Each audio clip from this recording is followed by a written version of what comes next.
किसान भाइयों नमस्कार, मैं पिन सिंह आप सभी भाइयों का आपके अपने चैनल इंडियन फार्मिंग ज्ञान में एक बार फिर से स्वागत करता हूं।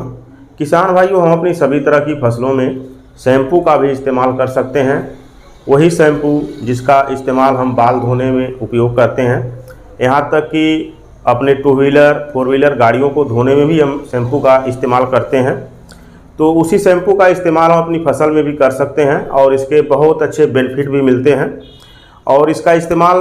हम कोई फंगिसाइड, कीटनाशक या अन्य कोई दवा अपनी फसल में डालने जा रहे हैं तो उसके साथ भी कर सकते हैं।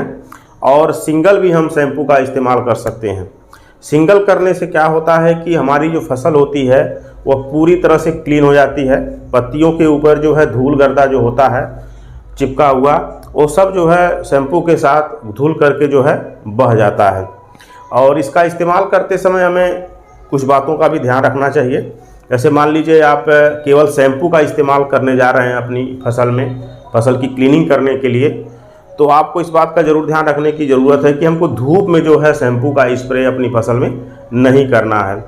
या तो हम बहुत सवेरे इसका कर सकते हैं या तो हम शाम को शैम्पू का इस्तेमाल अपनी फसल में कर सकते हैं। और शैम्पू का जो इस्तेमाल हमें करनी है वह पर टंकी, जो 16 लीटर की टंकी होती है पीठ वाली, हमको 2 पुड़िया या 1 पुड़िया शैम्पू का ही इस्तेमाल करनी है। बहुत अधिक शैम्पू का इस्तेमाल नहीं करनी है, नहीं तो क्या होगा कि यह पत्तियों के ऊपर जम जाएगा और फ़ायदा की जगह जो है नुकसान करने लगेगा। अगर हम 1 से 2 शैम्पू पर टंकी के हिसाब से यूज करते हैं और अच्छे से जो है फसल के ऊपर खूब स्प्रे करते हैं और पत्तियों को धूल देते हैं, तो क्या होगा कि जितना भी पत्तियों के ऊपर बैठा हुआ धूल गर्दा है सब बह करके जो है नीचे चला जाएगा और पत्तियां पूरी तरह से क्लीन हो जाएंगी। और जो प्रकाश संश्लेषण की जो क्रिया है वो पत्तियां बहुत अच्छे से करने लगेंगी, भोजन का निर्माण बहुत अच्छे से करने लगेंगी, जिसका असर क्या होगा कि आपके फसल में जो फूल फलों की संख्या बढ़ जाएगी और फसल जो है आपकी बहुत अच्छे से ग्रोथ करेगी। मान लीजिए आपके बारिश का मौसम चल रहा है और आपकी फसल पे जो है धूल गर्दा बैठा हुआ है और आप चाहते हैं कि अपने फसल की अच्छे से क्लीनिंग कर दें, तो सबसे अच्छा होगा कि यदि आपको लग रहा है कि 1 घंटे 2 घंटे बाद जो है बारिश होने वाली है, तो उस परिस्थिति में क्या करिए कि आप 1 से 2 पुड़िया प्रति टंकी के हिसाब से शैम्पू लेकर के पूरे फसल में अच्छे से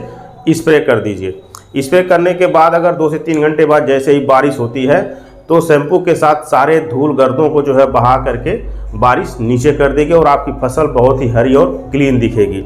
और यदि आप कोई चीज़ डालने जा रहे हैं, मान लीजिए धान में खरपतवार की दवा डाल रहे हैं, धान में आप कीटनाशक यूज करने जा रहे हैं, तो आप प्रति टंकी 1 पुड़िया शैम्पू का इस्तेमाल कर सकते हैं। वहीं यदि आप कोई सब्जी भर की फसल लगाए हैं, माइट की दवा डालने जा रहे हैं, मिलीबग की दवा डालने जा रहे हैं या रसूसक कीटों की दवा डालने जा रहे हैं या कोई फंगिसाइड का इस्तेमाल करने जा रहे हैं जो पाउडर रूप में है, तो वहाँ पे आप क्या करिए कि 1 पुड़िया प्रति टंकी के हिसाब से शैम्पू शामिल कर लीजिए। उससे क्या होगा कि यह जो है रसायनों को जो है पत्तियों के ऊपर खूब अच्छे से फैला देगा, जिसका परिणाम यह होगा कि कीट अगर जो पौधे के किसी भी जगह पे है तो उसके पास तक जो है दवा फैल जाएगी और दवा का जो असर उस कीट पे अच्छी तरह से हो जाएगा और कीटों का जो नियंत्रण बहुत अच्छे से हो जाएगा। वैज्ञानिक भी कहते हैं कि यदि आप माइट, मिलीबग और रसूसक कीटों के लिए कोई दवा का स्प्रे करने जा रहे हैं तो आप वहाँ पे किसी डिटर्जेंट का भी इस्तेमाल कर देते हैं तो उसका बहुत अच्छा बेनिफिट आपको मिलता है। तो किसान भाइयों, यदि आप शैम्पू का इस्तेमाल अपनी फसल में करना चाहते हैं तो बिल्कुल कर सकते हैं और इसका इस्तेमाल आप सिंगल भी कर सकते हैं और किसी दवा के साथ भी कर सकते हैं। केवल कुछ बातों का ध्यान रखने की ज़रूरत होती है कि हमें जो है बहुत धूप में जो है इसका स्प्रे नहीं करनी है, या तो हम सुबह कर लें या तो शाम के समय कर लें। इन दोनों समय में हम शैम्पू का इस्तेमाल करके बहुत अच्छा लाभ ले सकते हैं। तो किसान भाइयों, जानकारी अच्छी लगी हो तो लाइक ज़रूर करें। अगले वीडियो में एक नई जानकारी लेकर फिर मिलेंगे, तब तक के लिए धन्यवाद।